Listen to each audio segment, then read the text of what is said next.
Okay, maybe we can slowly start. This is our last meeting for the course, and our tutorial today will be about making interactive maps. As usual, this is the Python version of the tutorial, and later Tato will do the QGIS version. So so we will make a number of different interactive visualizations. The lesson comes in two parts, mainly for practical reasons because it wasn't loading properly on the course's website. But yeah, the topic's the same. And then we will briefly talk about some other tools we can use for creating interactive maps, and then I will show you where you can find information about exporting maps to the website, which you might need for your final portfolios. So, as usual, we start from CSC notebook. I have already pulled the latest changes. If you haven't done it yet, do it now. And once you do it, you should have this new folder, week 4, where you have all the contents you need for today's tutorial.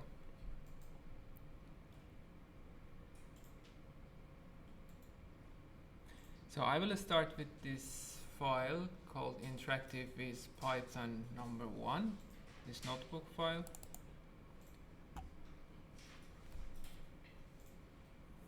So we already, for those of you who attended lecture yesterday, we talked a lot about interactive visualization, so I'm not going to cover that again today, but there's a lot of text here you can check out later on your own. And we already have a good understanding of why sometimes we need interactive maps or interactive visualizations in general to enhance engagement, make the data a bit more accessible for people. In case you are working with some dynamic phenomena, if our data, for example, has something temporal in it, then interactive visualizations can be quite helpful. And of course, if working with real-time data is something you need, then interactive visualizations are often the way to go.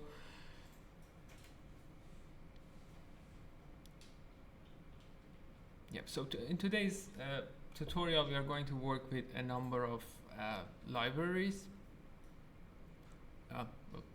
The usual libraries we always work with for doing GIS, and also two libraries we use specifically for visualization. So one library is probably familiar for most of you, especially if you have taken the AutoGIS courses before, and that is Folium. We will use it briefly here, but the main library we want to introduce this week is Plotly, which is a very nice library for creating different kinds of visualizations, and it's not only making maps, so you can make different kinds of interactive plots and charts using Plotly. It's a big library and there's a lot of good documentation on the internet, so you can always check out and see what are the features of the library and what you can do with it. But here we cover a few basics and make a few visualizations, so you will get an idea how this works.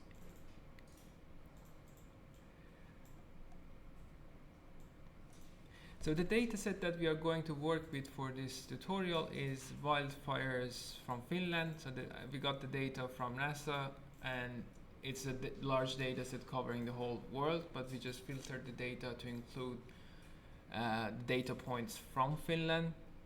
There's a link to the source of data, so if at some point you're interested in checking out the full dataset, you can just go check out from their webpage, or if you want to download the full version, or you can get it from there. So let's get it started. I will first run this first cell, which doesn't do much. It's just Plotly works better in Jupyter environment after running that, after importing that library and do that one thing there. And then let's just continue with the second cell. In the second cell, we are importing pandas, which we use for working with the table of our data, and then we import plotly.express, and I'm giving the short name px for it, which is common for Plotly Express, and then I'm providing the path to my data. It is saved in the data folder, it's in CSV format, and then I'm using pandas library to read my data, and I'm printing the head to see what my data looks like. So this is the head of the data. You can see we don't have so much. We just have latitude and longitude and the date that the incident has happened. And this is enough for us to create an interactive visualization showing the temporal dimension of the data. So as I said, with Plotly we can make maps. We will see that a bit later today. But also we can create different kinds of plots. And we have talked a lot during this week and last week that, of course, we create maps. This is a cartography course, but sometimes for exploring certain aspects of your data, you may also want to use non-cartographic visualization. In our case, we will see a number of plots that we can use with Plotly, which are interactive and help us explore certain dimensions of our data. And we will see that with Plotly making such charts is quite simple. So I will start with creating a histogram, which is a good way of exploring the data visually a bit. And doing that with Plotly is fairly simple. So we already imported our data up here. Now I'm going to create a histogram from plotly.express, so px.histogram, and that's all you need to do basically to create a histogram from using Plotly. And then what I'm doing here is basically saying what is the data that we are going to use, what is the column that is going to be used for visualization, then adding title, label, and of course it's a histogram, so you have to provide the number of bins you want to have.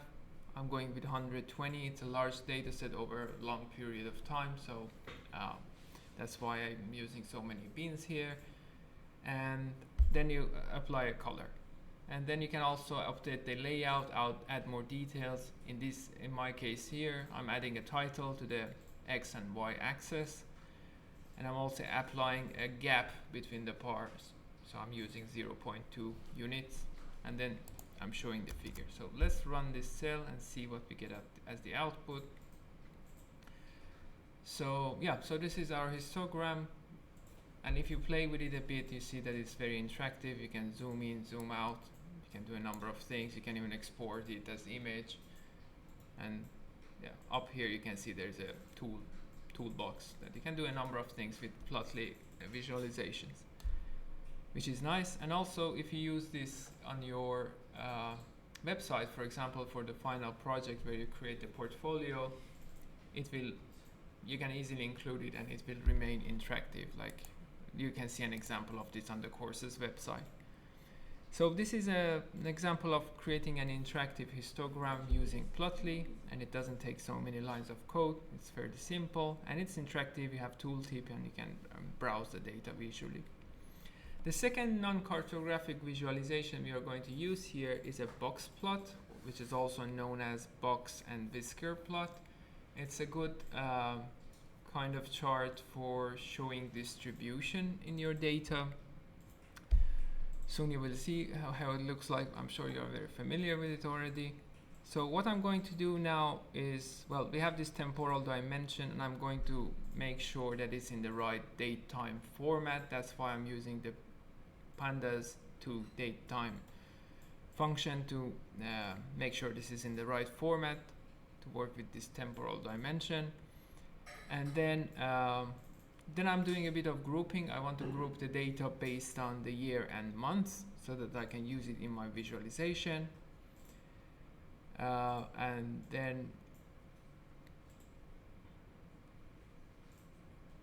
then I create my box plot using Plotly, which is very simple, very similar to what we did with the histogram. So from Plotly Express, I'm using box, which creates this box plot for us, providing the input data, the columns you want to use in your visualization, adding labels if you want, and applying a color. In this case, I'm using brown as the color for the bars.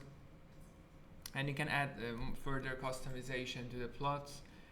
Here I have, I'm adding titles to the X and Y axis, and a title to the whole figure, and adding correct placement for the title.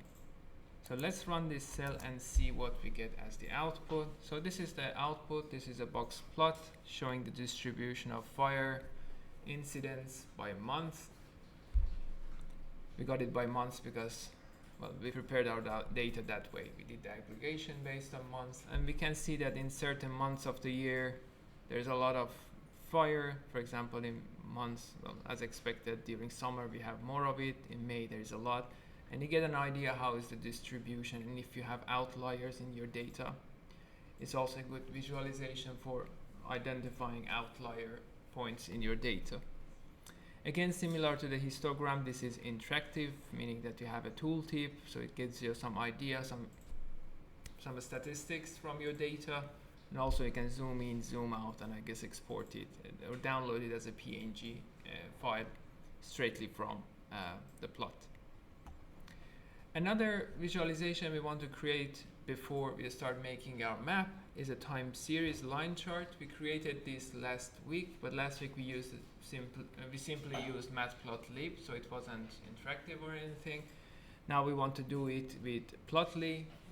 You will see it will look a bit nicer than when we did it with matplotlib, and also it's interactive.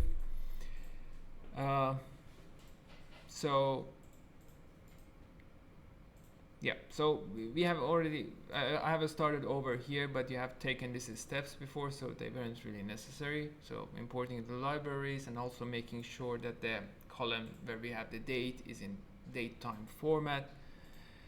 And then I'm grouping the data, again, based on the date. And then creating the plot itself is, again, simple. The syntax is similar to what we did with histogram and the box plot. Now we are going with line, so px.line, providing the input data, the columns you want to visualize, adding a title, labels, applying a color. In this case, I'm going with navy, and then updating the layout. I'm adding a title to the x-axis and y-axis. You can add other things if you want.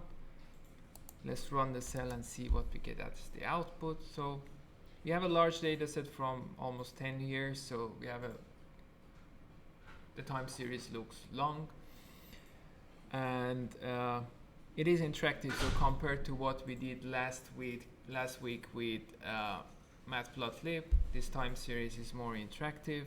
So you can zoom in, zoom out, select a certain area, and then you will be able to explore the data a bit more interactively. And again, it's plotly, similar to the other visualizations we already made. The visualization comes with this toolbox at the top that you can do a number of things with it: zoom in, zoom out, export as an image, and so on. So it's a nice thing about plotly.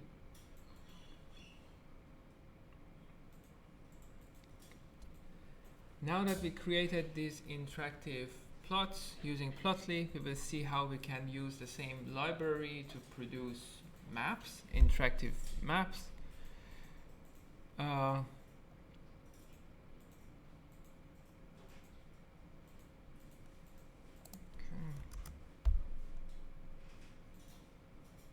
So to get us started, we will just create a quick map, and then we will add more features to our map. And now we want to specifically map the temporal dimension of our data and see how we can use interactive visualizations for doing that efficiently. So it's the first time we are creating a map with plotly. Let's see how it works. So I'm importing pandas so that I can work with the data table, and plotly express. And then I'm loading the data, the CSV file. And then we can create a map fairly quickly using plotly by using just scatter underscore geo, and that creates a map for us using plotly. So what you need to provide, again similar to when we made the charts, you need to provide the input data, which is a panda data frame. And then one good thing here with plotly, if you want to do things quickly, you don't even need to work with GeoPandas, so you don't have to have a geodata frame for visualization. So it can just directly read the latitude and longitude from your data, the X and Y coordinates, and just visualize it for you. And it gives you also some options to work with projections. So it's fast to get started creating a map with plotly.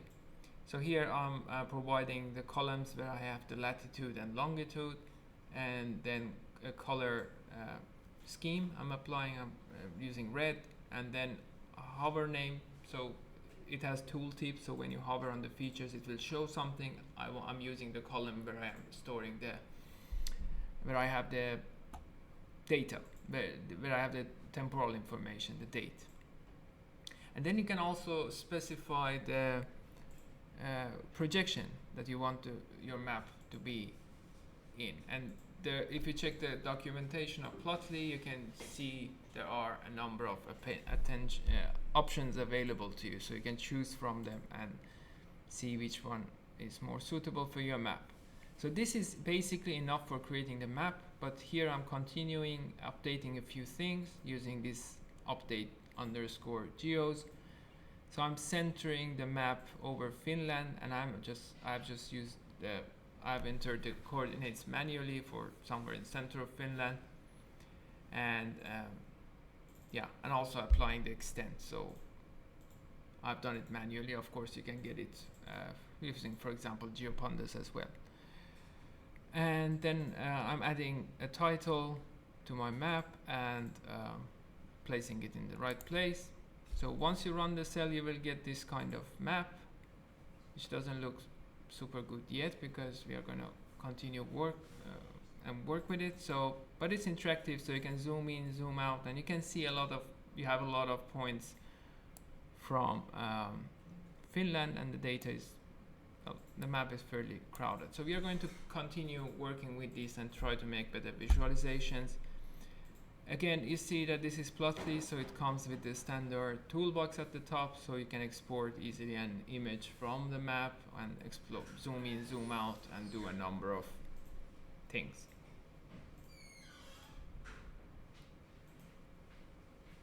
So this was good for creating a very quick plot to just see how Plotly works and how our data distribution is, but this is not a good map, so we are going to continue working with it. So we have a next cell of code in which we do a number of things. So let's go through the code and see what we are doing here. So what we want to do now is to add a slider. So we have this temporal dimension in our data, so we want to create an animation that would show how the data evolves, changes over time. So this will be an animation that automatically goes through the column that we specify, but also it has a slider, so it's interactive. So if you want to just go to a certain time and stop there, see the visualization, then you can do that as well. So that's also very easy to make with Plotly, and we will see how now. So again, I'm making sure that the column where I have the date is coming in date-time format. I have manually entered the coordinates of the center of Finland so that I can use it to center my map over Finland. And then, similar to what we did before, you create a figure using a scattered geo, providing the input data, latitude, longitude, applying a color, hover name, the column that you want to show when you hover over the feature in the tooltip. The projection here, I'm going with natural earth. You can use other projection systems. For example, you can go with Robinson or something else. Adding a title to my map, and then this is the part that makes it an animation. So I'm just saying animation frame, and I'm providing the name of the column where I have the date time to use it for animation. So here we are working with date time, but of course it doesn't matter. So you can make any kind of animation based on any other value you have in your column. And then providing the width and height for my visualization. Then I'm updating this figure we just created by centering it over Finland. Remember that I had manually typed in the coordinates for center of Finland up here. So I'm just using that variable, and you can also provide the scale. So I'm going with 5 now. So next thing we need to do is to add a slider to our animation, to our interactive map. So again, I'm going to update my layout, and this time I'm adding a slider. For the slider, well, once we run this code, you will see what the output is like, but we will see the value over the slider. So the value appears, which is the date time we have, but if you want to have a prefix before the value, saying for example, this is the date, then you can add it here. So I'm using the prefix date here, and this is the positioning of the slider. So this len parameter basically tells you how big the slider is, and it is in percentage. So this is 0.4, meaning that the width of my slider will be 40% of the width of my map. So you can get some control over how it looks, and of course work with positioning. Then I'm adding a title to my map. Let's just run this and see what is the output.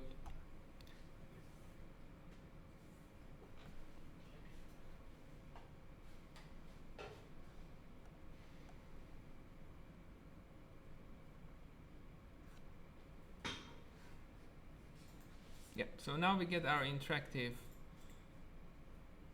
map. And you can see that we have a slider. And there's a play and a stop button. So if you just play, you will see that it starts going over your data. It shows like incidents as they appear, as they happen. So of course, depending on how you process your data, how you aggregate data, you can have control over how the animation works. So maybe it would have made more sense to aggregate the data based on months, so it would go like monthly, but of course it depends on what you want to do. But yeah, so now we created an animation. It's an interactive animation. You can stop, you can play, you can drag the slider, just jump to a certain time you want, and you can of course zoom in and zoom out, and of course you have those functions from Plotly again. So going back to the code that we just ran, I have put some extra lines of code which I have commented out, but I've just put them there so we can take a look at it. When we are updating the geos, updating our map, like we already centered it over the center of Finland and also applied the scale, you can do a number of other things. So Plotly comes with its own base map, as you can see here. So working with base maps with Plotly, if you want to get just something from OpenStreetMap, it's a bit tricky. It's not as easy as using just Contextly or something. But the good thing is that it has simple world maps if you don't need all the details, and it gives you control over how you want it to look like. And you can check the details from documentation. But for example, you can see that you have the option of showing land. You can apply a color to it. Do you want to show oceans? What color do you want to apply to the oceans? Show lakes, show rivers. There are a number of possibilities. So I will just rerun my code, this time uncommenting these parts to see what the output will be like.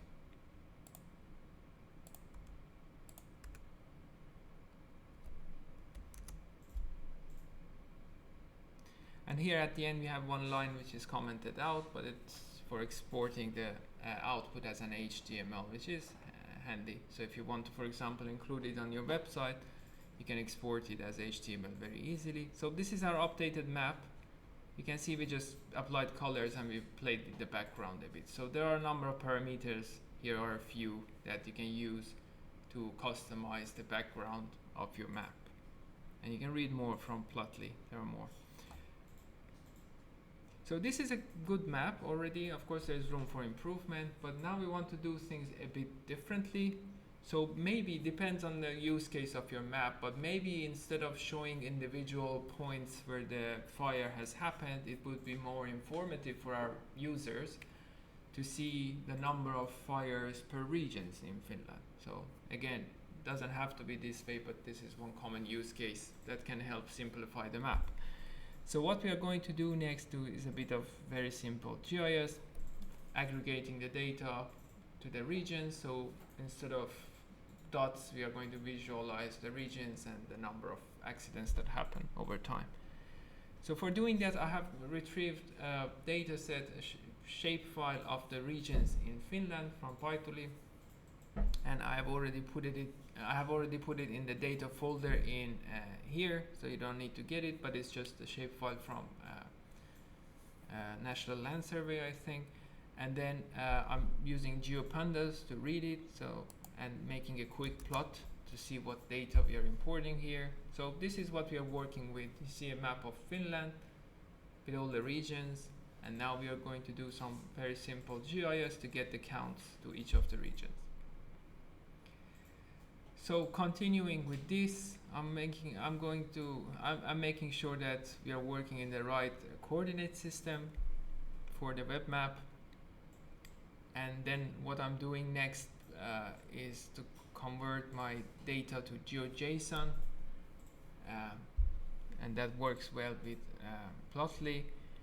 And then I'm reading the fire data. We have done this already, but I'm doing it again here, making sure that the column where we have date is in date time format.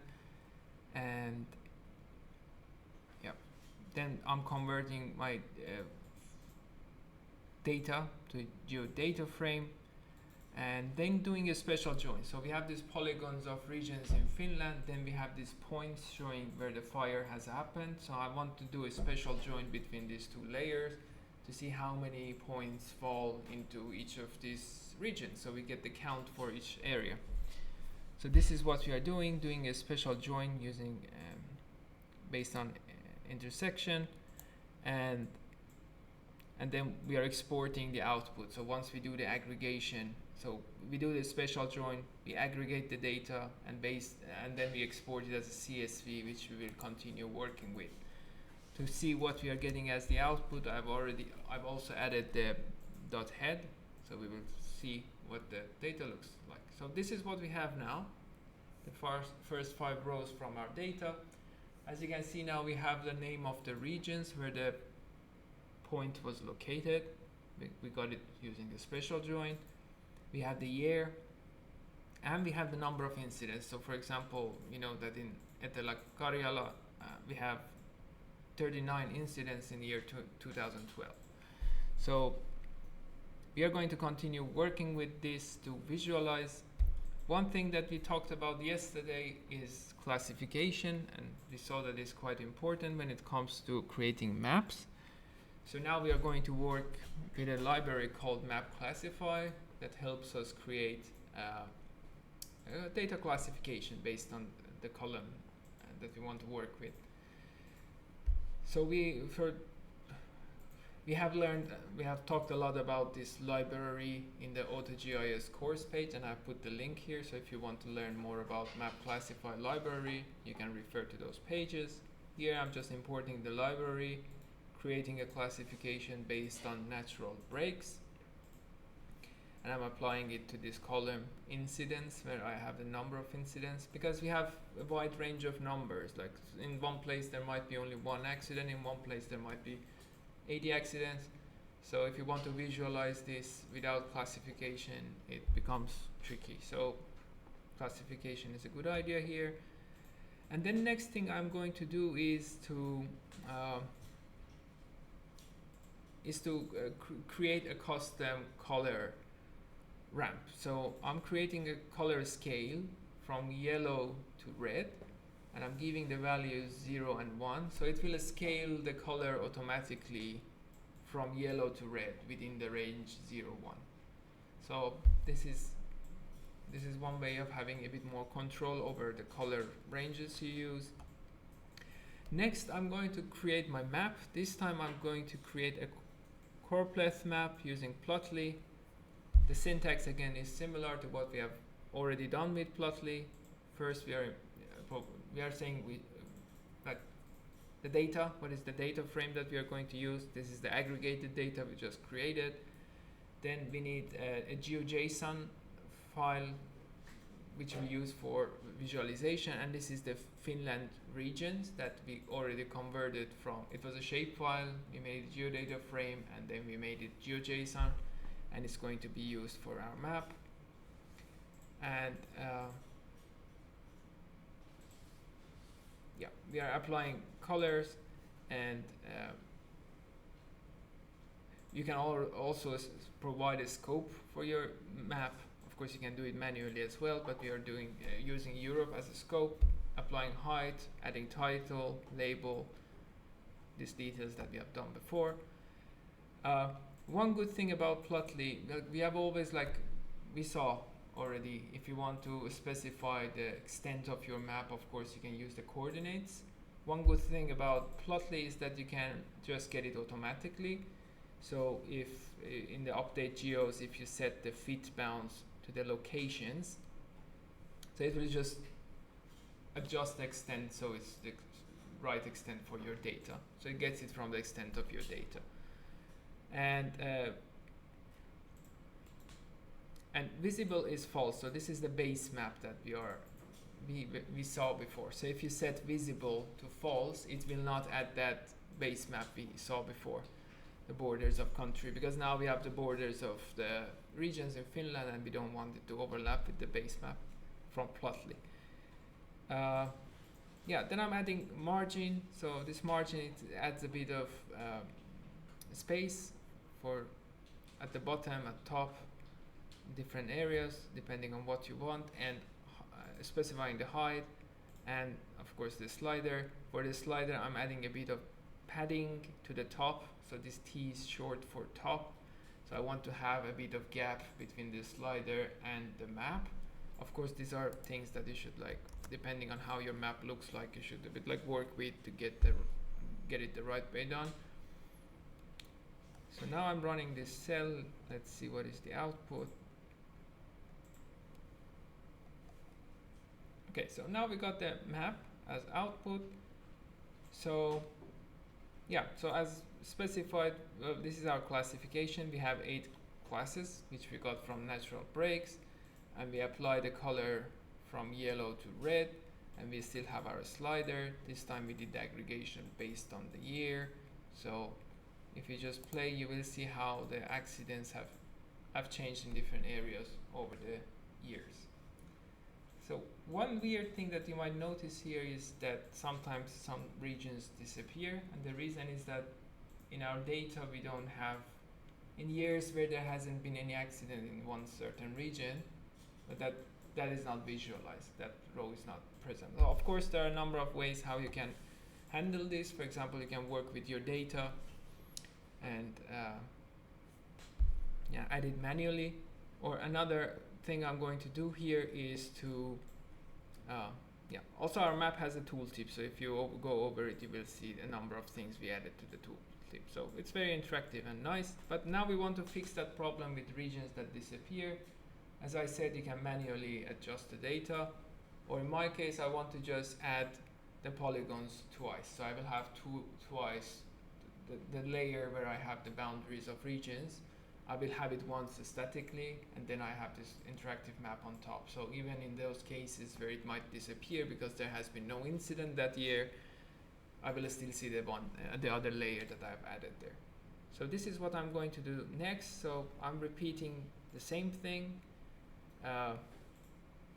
here, and then I have just added this one part here. It's a for loop that goes through our GeoJSON file that we already created from the boundaries of Finland.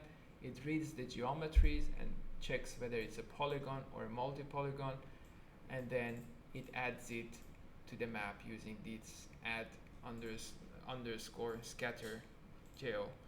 So it just adds the lines of the boundaries. So this is a for loop going through this Finland GeoJSON and reading geometries and adding it using this scatter geo to the Plotly map. And the rest is the same, just using the bounding. I set fit bounds to the location so I get the right extent, and adding the slider. So let's just run this and see what is the output.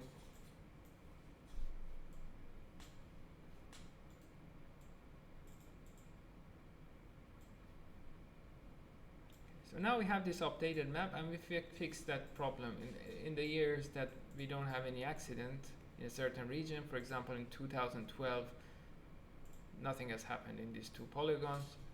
So now, because we added that other layer, we keep the polygons there, so they won't disappear, which is cartographically more proper. Yeah, so this was an interactive map, the first part. We are going to continue working with this, create a few more examples of interactive maps, And for that we have to move on to the next notebook file. So right under what we have open now, there is another file, notebook file called Interactive Viz Python number 2. So I will open that one.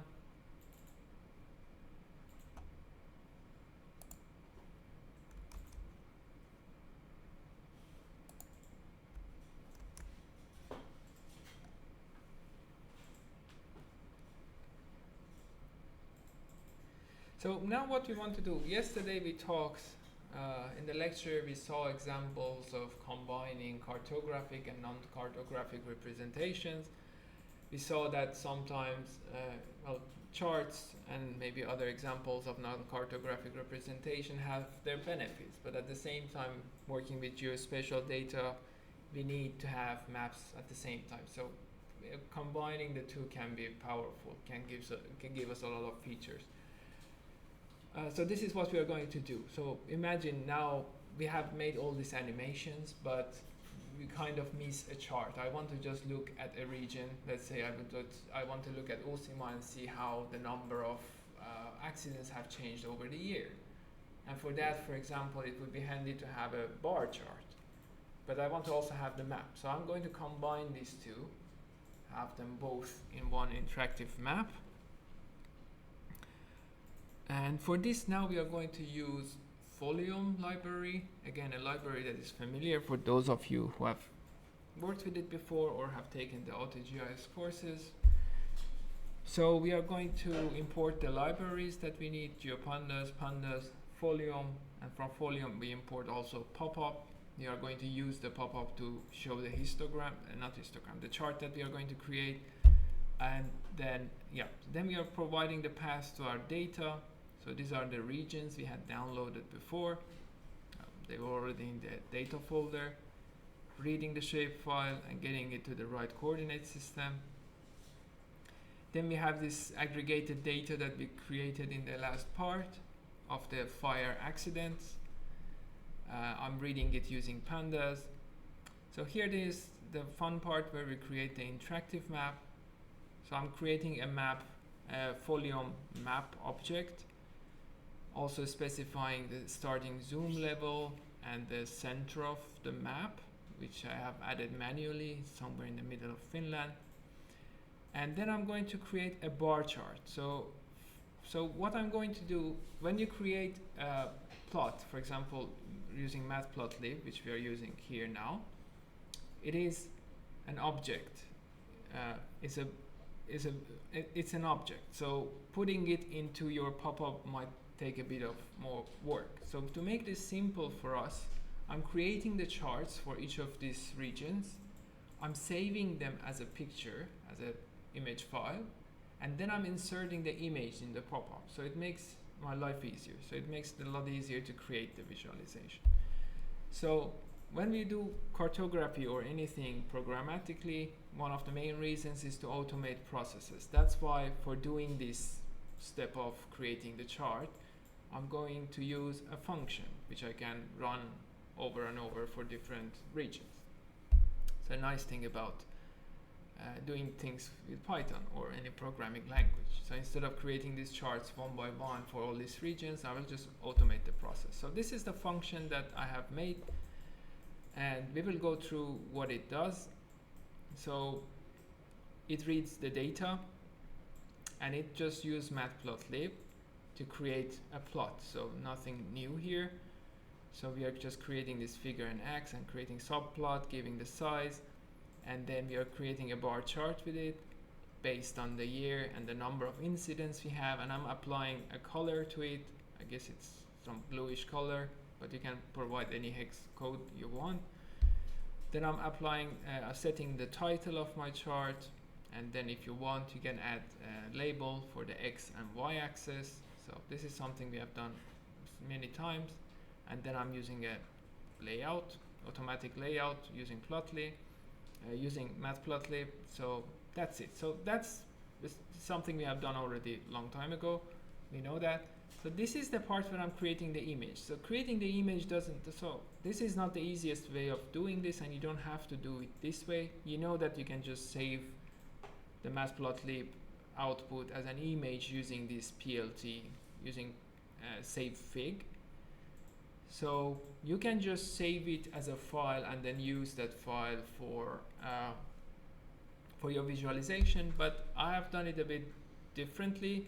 So I want to use the memory of my machine to save the file. So because I'm creating this for all the regions, I don't want to save it to my hard disk. So that's why I'm doing it a bit differently. But as I said, you don't have to overcomplicate it. You can just save it to the hard disk and just delete it or overwrite it every time you run this.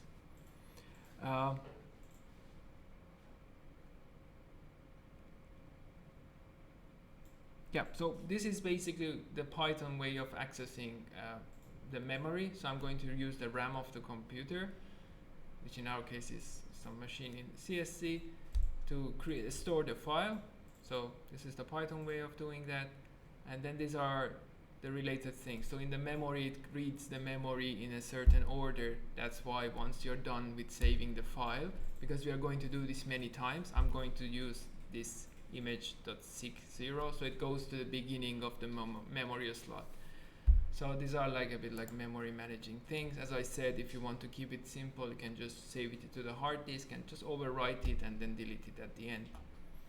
And then since I'm going to encode the image to base 64, and that makes it easier to embed the image into HTML. Probably if you don't do it, nothing would happen, but this is a good practice to make sure it appears properly in your HTML, because that's what we are essentially using for the pop-up. So that's why I'm doing this encoding, but you can try it. Probably if you don't do it, nothing would happen, but it's a good practice. And yeah, and then it returns the path to the image that I'm going to use to put it into my plot. So next thing I'm going to do is to iterate over my regions, create the plot, and I'm adding the chart that I created to the pop-ups. So this is what we are doing, getting the pop-up content from this image file that we stored, we created, and that's it. Let's run the code to see what is the output, then what we did would make more sense probably. Okay, so this is now our output. It looks a bit weird here because we are working in Jupyter Notebook. If you just put it in some normal website, a static page, then we will have the extents will look better. So this is our map, and so we have a tooltip. So if you if you hover over a polygon, it will tell you the name of the region. So this is, for example, Lapland, or I don't know, in the south you can go over different regions and see the names.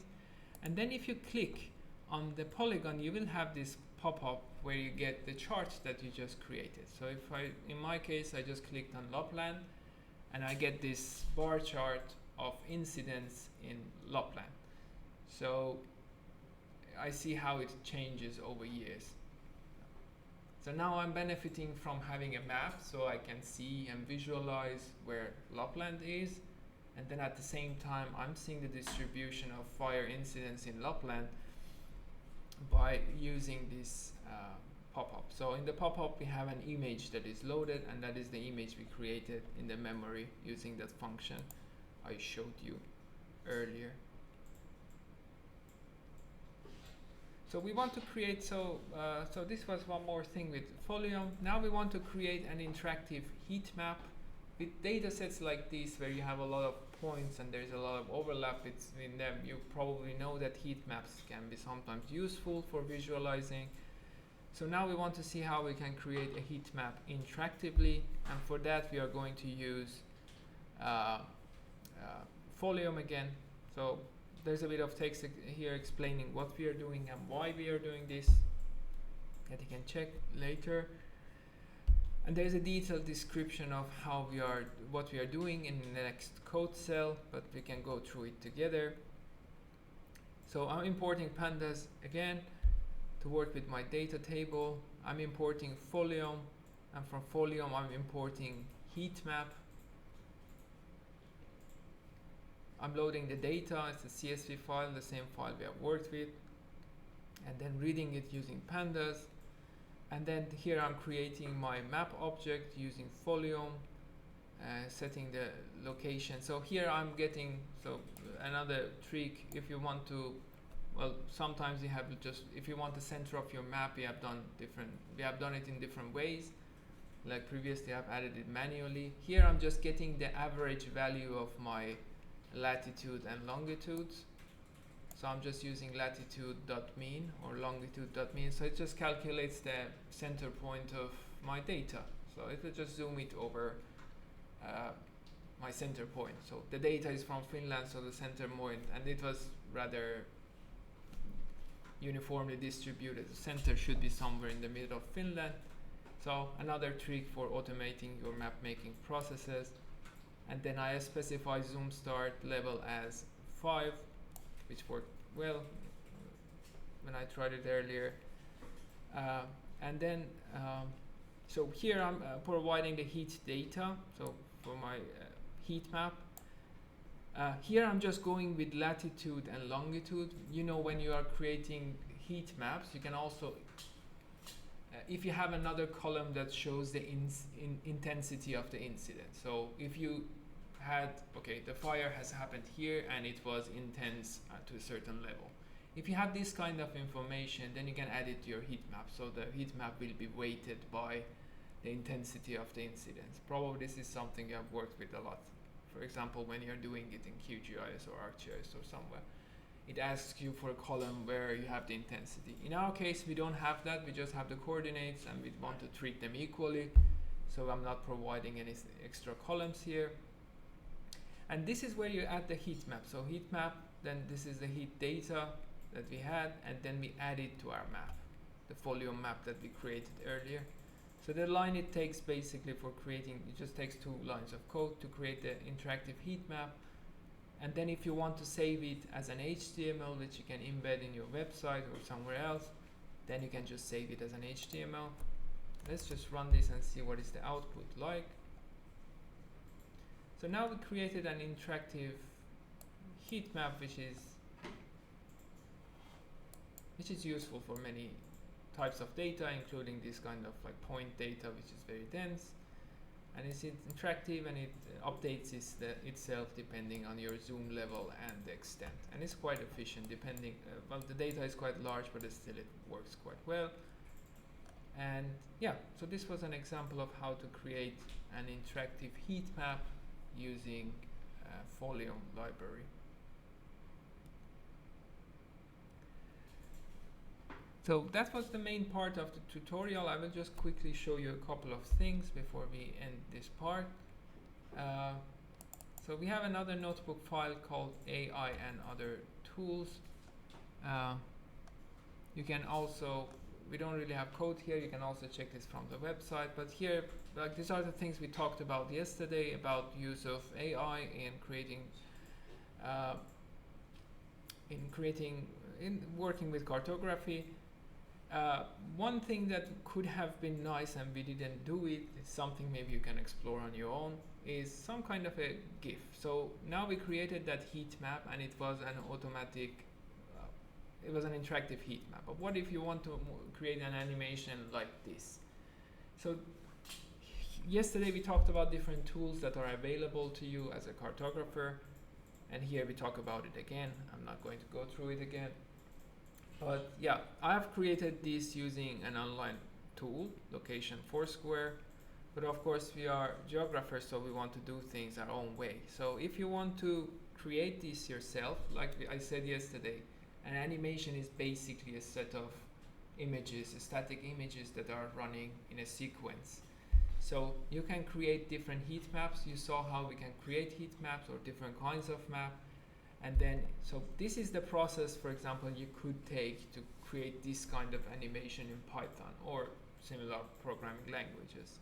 So what I would do, as usual, I would start with data preparation. Then I will write a modular code because I want to create many of these static images that I want to turn into an animation. So probably you don't want to do it manually. You define a function, you run it for example, different periods of time, and you get a set of static maps, and then you export the maps, of course, somewhere, and then you create a GIF to make an animation. So that's one easy way of doing this. And for doing that, there are libraries that make it fairly simple. Like there is this library called image.io in Python that can easily get a set of input images and turn them into a GIF. So making an animation like this is pretty easy. You don't need to use ready tools necessarily. Because I was doing a bit of search, I didn't find any library that would automatically create this animation heat map. But making it you can make it yourself fairly easily, and it's something you can try, for example, in your final project. But yeah, you can easily make a map like that. Yesterday we talked about some like AI and how it is already appearing in world of cartography. Also, it's still at its infancy. There are not many good examples yet. And I talked about this iknow.world website where they use MML to create maps. It doesn't always work so well, but when I was making this, I just tried it, and this is a screenshot of how it works. So I just wrote a prompt. I don't remember what I wrote. Something like make a map of forests in Finland. So it fetched the data from some online source and created a map like this. So cartographically it's nothing crazy, but it's a smart idea to write a prompt to get the data from somewhere and just quickly putting it on a map. But probably we are going to see more examples of this in coming years, and we talked about this a lot yesterday. There is another file I can quickly show you, publish interactive maps. So this is mainly for your final portfolio. So there is very detailed instructions. Probably most of you are very comfortable with this already, but in case later when you're doing your portfolio, if you create an interactive map like what we did yet today, and you export it as HTML, here there are detailed instructions how you can add it to your website. So I have gone with the example of hosting it. So imagine you're doing this on your Helsinki blog, and then you can host your HTML on GitHub pages. It's free and very quick and easy. I have put detailed instructions how you can do it here. Then you can use iframe to embed the HTML in your, for example, Helsinki blog or whatever blog you're using. And yeah, there are detailed instructions here, and if you had and this is like what you will need to write, like this one line of iframe HTML code that you can embed the HTML in your website. But if you had any problem at any point, you can just ask us and we try to help. And that's it. And quickly looking at the exercise for this week. So this week we are going to work with the data of mapping, data of flying squirrels. So the data is only from OSIMA, but it comes from a larger data set. So if you want to work with the original data, you can just go to the source and work with the larger data. And this is images, AI generated, of course. And yeah, so that's the data we are going to work with. You have 3 parts to your exercise. So the first part, as usual, is your weekly reflection, reflecting on what we have talked about during this week. And then you make one non-cartographic visualization. We saw many examples of that. It's up to you what you want to visualize. Is it a temporal dimension or something else you want to map? And then you make an interactive map. Again, depends on you. You can choose what aspect of the data you want to visualize, and the deadline for the exercise is next week, next Tuesday, end of day. Yeah, that was it for today. This was our last meeting. Of course, we have the help session on Thursday. But other than that, I wish you a great summer.